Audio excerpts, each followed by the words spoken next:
दोस्तों, ये कहानी पूरी तरह से काल्पनिक है और केवल मनोरंजन के लिए बनाया गया है।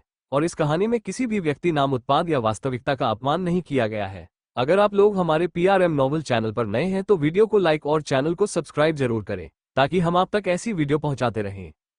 धन्यवाद। आप देख रहे हैं had to love you 2 episode 19। रूठे पिया, जल्दी बोलो, जो बोलना है, तुम पर बर्बाद करने के लिए वक्त नहीं है मेरे पास। अगस्त्य ने एकदम सपाट से अंदाज में कहा, और ऐसा कहते हुए उसके फेस पर कोई एक्सप्रेशन नहीं थे। मोक्ष का भी कुछ यही हाल था, वो भी उसको बिना किसी भाव के देख रहा था। उसने अब दांत पीसते हुए कहा, मैंने कुछ नहीं किया है तुम्हारे साथ अगस्त्य रायचंद, इसलिए मेरे साथ खेल खेलना बंद करो। उसके इतना कहते ही अगस्त्य अपनी खतरनाक मुस्कान के साथ उसकी तरफ देखकर बोला, और तुम्हें लगता है तुम्हारे साथ खेलने के लिए अगस्त्य रायचंद को मैदान में उतरना पड़ेगा? मेरा मुकाबला नहीं है तुमसे कोई, तुम इस लायक नहीं हो। एक बात याद रखना, रिश्तों को इस तरह से नहीं निभा सकते तुम। नविका आज तुम्हारी वाइफ है, पर वो तुम्हें एक्सेप्ट नहीं करेगी। तुम जैसा इंसान ये रिश्ते डिजर्व ही नहीं करता। बात कौन कर रहा है? खोखले इंसान हो तुम, इतने रिश्ते होकर भी तन्हा, और बीवी ऐसी जो। अशीति के बारे में उसने बोलना शुरू किया ही था, तभी अगस्त्य ने एकदम ही गुस्से से भरे अंदाज में उसका गला पकड़ लिया। अगस्त्य का चेहरा इस वक्त एकदम सख्त हो रखा था। उसकी पकड़ मोक्ष की गर्दन पर काफी जोर से कसी हुई थी। मोक्ष को फर्क नहीं पड़ा, वो अब भी उसी तरह तंजिया मुस्कुराहट के साथ उसे देख रहा था। दांत पीसते हुए अगस्त्य ने उसकी गर्दन को छोड़ते हुए गुस्से से अपने शब्दों पर जोर देकर कहा, अगर मेरी बीवी पर गए तो जिंदा बचोगे नहीं। मोक्ष, जो अब तक तंजिया मुस्कुराहट के साथ उसे देख रहा था, वो अब हल्का सा हंस दिया। अगस्त्य रायचंद इतनी आसानी से मरने और हारने वालों में से नहीं है मोक्ष खुराना, इसका अंदाजा अब तक हुआ नहीं है तुम्हें? उसने जिस तरह से कहा, अगस्त्य को अब पुरानी बात याद आने लगी। उसे इस वक्त मोक्ष पर बहुत तेज गुस्सा आने लगा था। उसका सख्त होता चेहरा बयां कर रहा था, इस वक्त वो कुछ भी कर सकता था। तुम्हारी बकवास अगर हो गई हो तो मुझे ये बताओ, मुझे यहाँ क्यों बुलवाया है? अगस्त्य ने अपने गुस्से को एकदम काबू करके कहा, और ये देखते हुए मोक्ष को हैरानी हुई। तुम्हें कोई सफाई देना मुझे जरूरी नहीं लगता, पर मेरी माँ को लगता है मेरी वजह से तुम्हारी जिंदगी में ये सब कुछ हुआ है, इसलिए मैं बताने आया हूँ। मैंने बस तुम्हारी बीवी को ये बताया, तुम बार बार नविका से मिल रहे हो। चीकू का एंगल कहाँ से और किस तरह जोड़ा गया ये मुझे नहीं पता है, और ना ही ये सब कुछ मेरी वजह से हुआ है, मोक्ष ने अपने अकड़ भरे अंदाज में कहा। अगस्त्य भी अपने ही रौबदार अंदाज में बोला, तुम पर यकीन करने की गलती मैं इस जन्म में तो नहीं करने वाला, और एक बात, मुझसे और मेरी जिंदगी से दूर रहो। मोक्ष ने उसे घूरकर दांत पीस लिए। इस वक्त उसको इस पर तेज गुस्सा आया था। वो अपनी बात रखता उससे पहले ही अगस्त्य वहां से निकल गया था। वो दांत पीसता हुआ बोला, और फिर माँ को उनका ये भतीजा बहुत प्यारा है। वो चिढ़-सा गया था अगस्त्य के इस बिहेवियर के चलते। महक ऑफिस में अपने काम में लगी हुई थी। अपने डेस्क पर रखे अपने फोन को देखकर उसने कुछ सोचा और कबीर का नंबर डायल करने लगी, तभी मैसेज आया, आज शाम जल्दी फ्री रहना, डिनर के लिए चलना है। कबीर का ये मैसेज उसके फेस पर एक प्यारी सी मुस्कुराहट को लेकर आ गया। उसने मुस्कुराते हुए कुछ टाइप किया। कबीर इस वक्त अपने केबिन में बैठा हुआ था और उसकी नज़र अपने फोन करते उसे बेसब्री से मैसेज का इंतजार था। तभी मैसेज आया, इन शॉर्ट मुझे डेट के लिए पूछ रहे हो, ये मान लूं? महक का ये मैसेज देखते ही वो हल्का सा हंसकर अपने में बोला, ये लड़की भी ना। महक ने जैसे ही मैसेज देखा उसका चेहरा एकदम खिल गया था। मान सकती हो बीवी हो मेरी, वो मुस्कुराकर अपने आप में ही बोली। यार ये आदमी सच में बहुत क्यूट है, बस कभी कभी थोड़ा पागल लगता है, पर अभी ये सब बहुत प्यारा लग रहा है मुझे। महक के चेहरे की ये प्यारी सी मुस्कुराहट बता रही थी कबीर ने जो वादा किया था उसे निभाने की वो पूरी कोशिश कर रहा था। अगस्त्य के दिमाग में मोक्ष की बातें घूम रही थी। जैसे भी डोर नॉक हुआ उसने सामने देखा। अशीति को देखकर वापस से उसने लैपटॉप पर देखते हुए कहा, कम इन। वो अंदर आ गई। उसने उसके सामने आकर टेबल पर कुछ फाइल्स रखने के साथ साथ उसके हाथ पर अपना हाथ रख दिया। अगस्त्य ने ये महसूस करके जैसे ही नजर उठाकर उसकी तरफ देखा, वो तुरंत अपना हाथ पीछे करके बोली, I am sorry sir, actually आजकल ना मुझे बहुत वीकनेस रहती है, अभी गिर जाती। अगस्त्य की भौहें एक पल के लिए उसके मुंह से सर सुनकर ही उचक गई थी। उसने उसे एक नजर देखा, उसके फेस पर कोई नहीं थे, लेकिन अगस्त्य को उसकी सारी हरकतें समझ आ रही थी। मिस शर्मा छुट्टी लीजिए, फिर आप? उसने बिना उसकी तरफ देखे ही कहा। अशीति के चेहरे पर एक छोटी सी मुस्कुराहट आ गई। उसने तुरंत ही जवाब दिया, मेरे बिना काम हो जाएगा आपका। इन 45 दिनों में सब कुछ हो रहा है। अगस्त्य रायचंद को किसी के साथ की जरूरत नहीं है। इस बार उसने उससे नजर मिलाकर एकदम तीखे अंदाज में कहा। अशीति को एक पल के लिए तकलीफ भी हुई, मगर वो उसके पास आई। अगस्त्य ने उसे घूर कर कहा, क्या हुआ है? वो बिना कुछ बोले उसके लैब पर आकर बैठ गई। वो एकदम ही जम सा गया। उसकी खुशबू फिर से अपने आसपास महसूस होने लगी, जो उसे मदहोश करने के लिए बहुत थी। कहा था मैंने, मुझसे दूर रहो, समझ नहीं आया तुम्हें? अगस्त्य ने उसे घूरते हुए कहा, और उसकी बात पर वो मुस्कुराकर बोली, नहीं।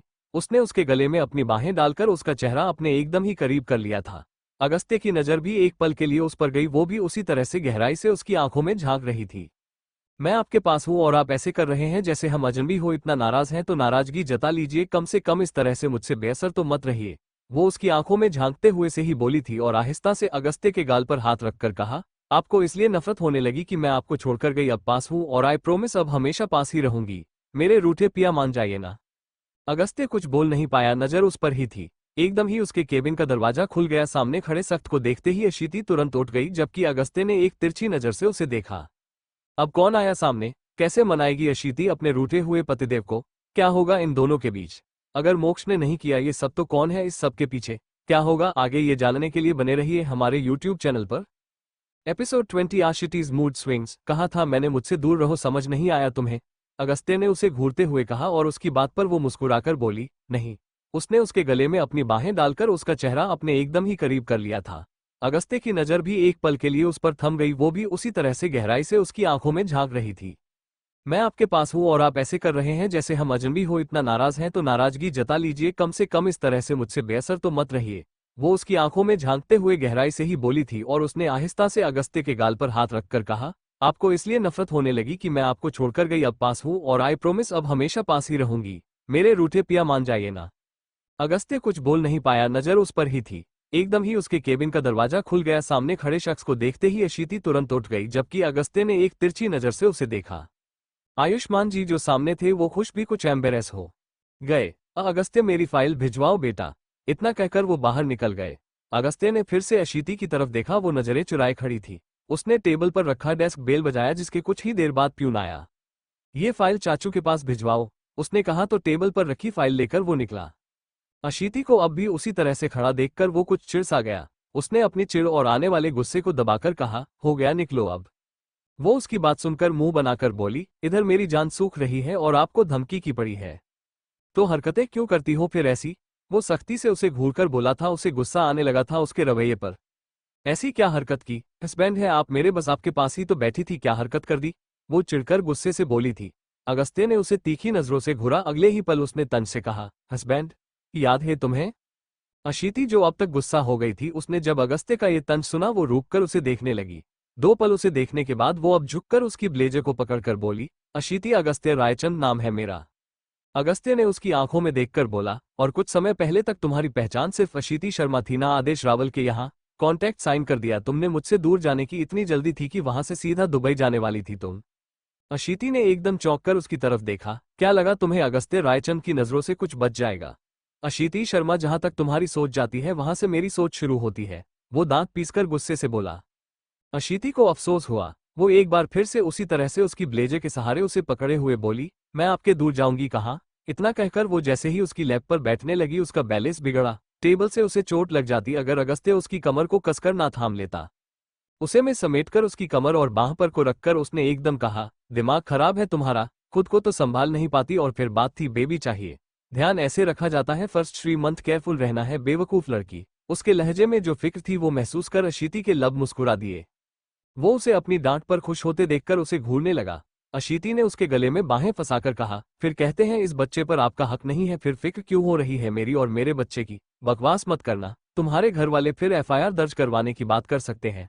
उसने सपाट अंदाज में कहकर जैसे ही उसकी कमर से हाथ हटाकर वो फिसलने लगी कि अगस्त्य ने उसकी कमर पर पकड़ कसते हुए कहा, उठो।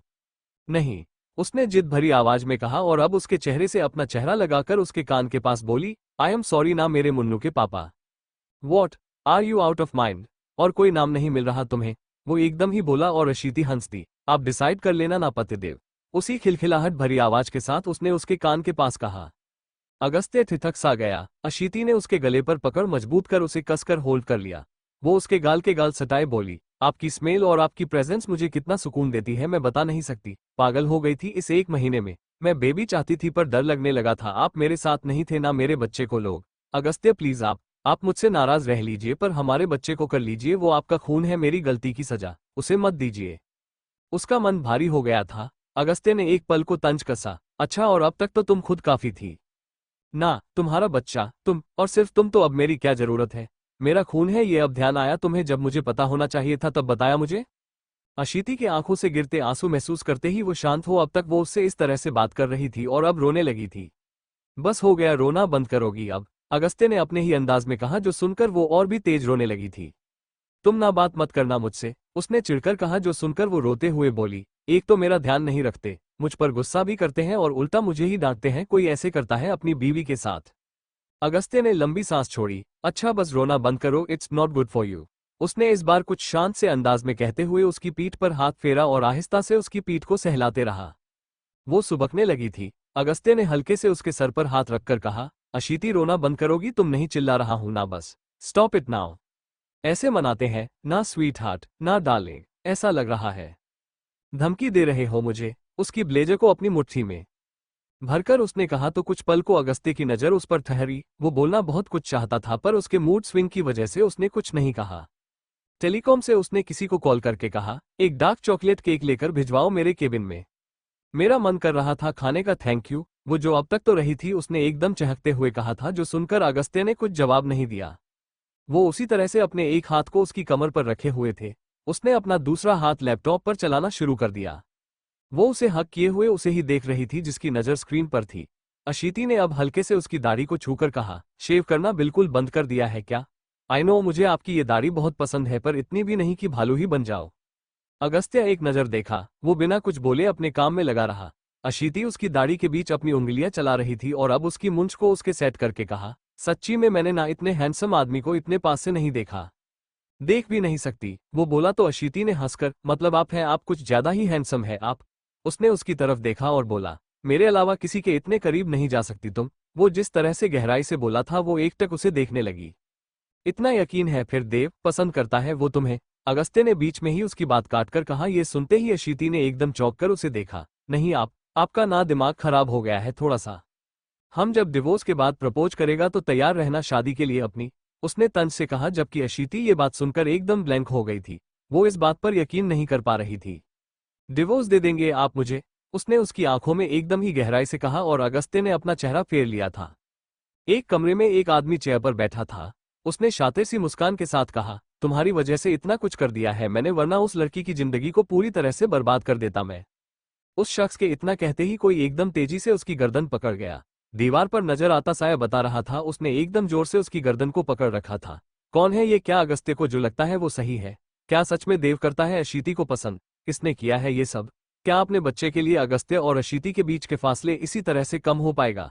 क्या अगस्त्य ने अब तक माफ नहीं किया अशीति को? क्या हो जाएगा उनका डिवोर्स? क्या होगा आगे इस कहानी में, ये जानने के लिए बने रहिए हमारे YouTube चैनल पर।